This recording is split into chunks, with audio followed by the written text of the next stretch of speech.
हम दूसरे अप्रोच की तरफ चलते हैं। ठीक है, दूसरी अप्रोच में हमारा काम है ऑडमेंट अप्रोच। हमने मैक्सिमम एंड मिनिमम पढ़ा, उस मैक्सिमम मिनिमम में हमने वैल्यू निकालना सीखी। इसमें भी हमें वैल्यू ऑफ द गेम ही निकालनी होती है।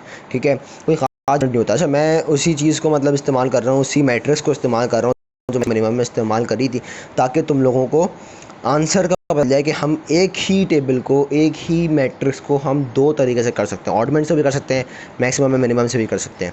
ठीक है, तो इसलिए मैंने ये टेबल इस्तेमाल करा है। अच्छा, एक और चीज़ ये है कि ऑडमेंट से और सिर्फ 2 बाई 2 के मैट्रिक्स में ही, ये देखो 2 कॉलम्स 2 रॉस। ठीक है, तो 2 बाई 2 के मैट्रिक्स में ही चलता है, इसके अलावा कहीं और नहीं चलेगा। ठीक है, मैक्सिमम मिनिमम में एक फ़ायदा है कि वो हर किसी के मैट्रिक्स में चल सकता है, चाहे वो 2 बाई 2 हो, चाहे वो 3 बाई 3 हो, चाहे वो 4 बाई 4 हो, चाहे 5 बाई 5 हो, चाहे 6 बाई 6 हो, वो हर किसी में चल सकता है, लेकिन ऑडमेंट नहीं चल सकता। ठीक है, तो ये वाली बात आ गई। अच्छा, इसको सॉल्व कैसे करना होता है? अब जो वैल्यू ऑफ द गेम हमने यहाँ निकाली है मैट्रिक्स में 48/7, हमें ये भी यहाँ देखने को मिलेगी, लेकिन क्योंकि हमें वैल्यू ऑफ द गेम ही निकालना है, हम तो यही देख रहे हैं किस पॉइंट पर प्लेयर ए या बी जीतेगा, तो ये पॉइंट हमें निकालना है। ठीक है, तो उस पॉइंट तक पहुंचने के लिए दो तरीके, एक तरीका हम कर चुके हैं, तरीका ये बहुत आसान तरीका है, और मैं भी इसको ज़्यादा मोस्टली प्रेफर ये करूँगा कि भाई ये करना। ठीक है, बहुत फ़ायदा है, बहुत आसान है, और कम टाइम कंज्यूमिंग है, बहुत कम टाइम लेता है, बहुत कम टाइम लेता है, फ़ौरन नहीं आता है। ठीक है, तो इसमें तरीका क्या होता है, एक्चुअली तरीका क्या होता है? हमने वहाँ मिनिमम और मैक्सिमम है, यहाँ पर मिनिमम लिखा था, यहाँ पर हमने मैक्सिमम लिखा था, सही है, याद है ना? तो हमने मिनिमम लिखा था, तो अब यहाँ पर हम लिख देंगे ऑडमेंट्स, हम लिख देंगे ऑडमेंट्स, या मिनिमम मैक्सिमम जहाँ क्या लिख देंगे, ऑडमेंट्स। ठीक है, अब क्या करना है कि हमें ऑड्स निकालने हैं। कैसे? 6 - 9 क्या होता है? अच्छा, इसमें ना ये मत देखना कि भाई बड़े साइन के ऊपर माइनस है तो माइनस आएगा यहाँ पर, नहीं, ऐसा नहीं है, कोई मसले वाली बात नहीं है, कोई मसले वाली बात नहीं है। माइनस होगा तो जैसे आप देखो, इसका फॉर्मूला क्या है? इसका फॉर्मूला ये है कि अगर आप एक को माइनस करो इससे, ठीक है, तो 6 - 9 हो गया। तो अगर -9 के ऊपर माइनस आ रहा है, बड़ा मतलब है, तो -3 नहीं आएगा, सिर्फ 3 आएगा। ठीक है, लेकिन अगर जैसे फॉर एग्जांपल आता है -6 -9, तो -6 -9 ये माइनस माइनस प्लस होता है। ठीक है, तो वहाँ पर भी आंसर प्लस में आएगा, लेकिन मतलब होंगे दोनों। माइनस माइनस क्या होता है? माइनस मल्टीप्लाई माइनस जब पढ़ा होगा तुम लोगों ने, प्लस होता है। ठीक है, तो -6 -9 कितना हो गया आपका? हो गया ये 15। ये 15 माइनस में नहीं आएगा, याद रखना, ये आएगा प्लस में, लेकिन आएगा 15। तो इस चीज़ का ख्याल रखना, ये समझ लो ये एक फॉर्मूला है कि आपको माइनस करना है। ठीक है, तो ये 6 - 9 हो गया। 6 - 9 क्या है? 3। इसको आपने यहाँ नहीं लिखना है, इसको आपने यहाँ नहीं लिखना है, बल्कि आपने इसको रॉ वाइज करते हुए नीचे वाली रॉ में लिखना है, 3। ठीक है, 8 - 4 क्या है? 4। तो इसको आपने सामने नहीं लिखना है, बल्कि इसको ऊपर की तरफ अपोजिट डायरेक्शन में वहाँ लिखना है, 4। सही है, ये वाली बात बहुत ध्यान से सुनोगे, ये कर क्या रहे हैं। फिर हमने रॉ वाइज सब्ट्रैक्शन कर ली, अब हम कॉलम वाइज सब्ट्रैक्शन करेंगे। तो कॉलम वाइज सब्ट्रैक्शन करेंगे अगर, तो हमारे पास B1 की वैल्यू है 6 - 8 2। 2 को यहाँ नहीं लिखेंगे, यहाँ लिखेंगे। 9 - 4 5, यहाँ लिखेंगे। ठीक है, बस ये ख्याल रखना, ये नहीं करना कि इसका माइनस करके इसके नीचे लिख दिया, नहीं, उसको अपोजिट डायरेक्शन में लिखना है। अब ये करने के बाद आपने सबको सम करना है। 4 + 3 क्या होता है? 7। 5 + 2 क्या होता है? 7। ये बात याद रखो कि दोनों का सम हमेशा सेम आएगा, और आप उसको यहाँ लिखोगे। दोनों का सम हमेशा सेम आएगा, और उसको आप यहाँ लिखोगे। अगर सम सेम नहीं आ रहा है, तो आप यकीनन कोई ना कोई भंड मार रहे हैं।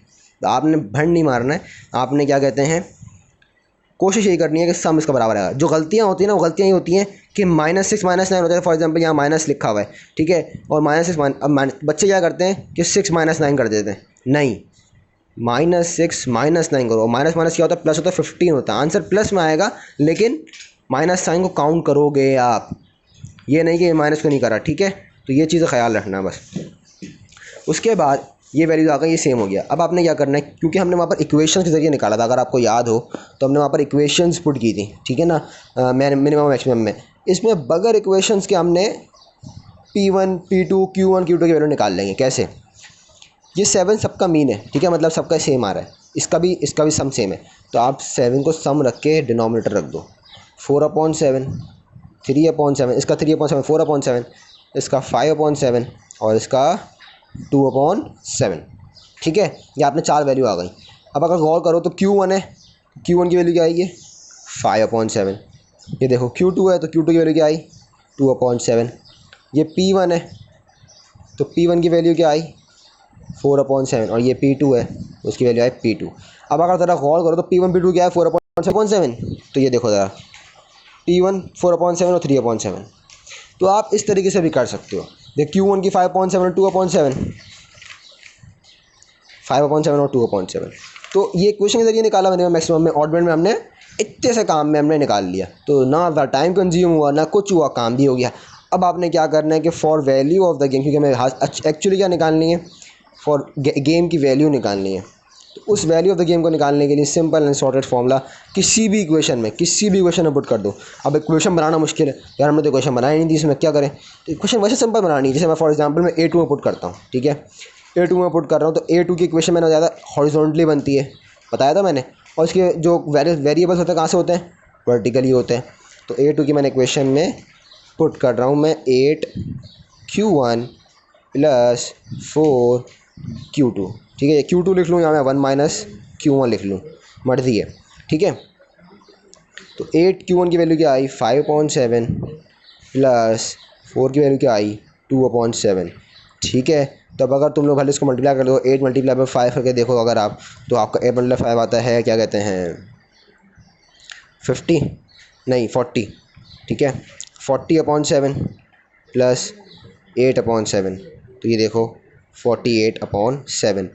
अगर तुम लोग गौर करो तो मैंने वहाँ इक्वेशन 1 में पुट करा था और 48/7 आ रहा था, और मैंने इक्वेशन 2 में पुट करा तब भी 48/7 ही आ रहा है। तो इसका मतलब क्या है कि मेरा आंसर वेरीफाई होता जा रहा है। अब अगर मैं कोई इक्वेशन 3 में पुट करता हूँ, 6/8 वाली में, 9/4 वाली में, तब भी मेरा 48/7 ही आएगा, ठीक है।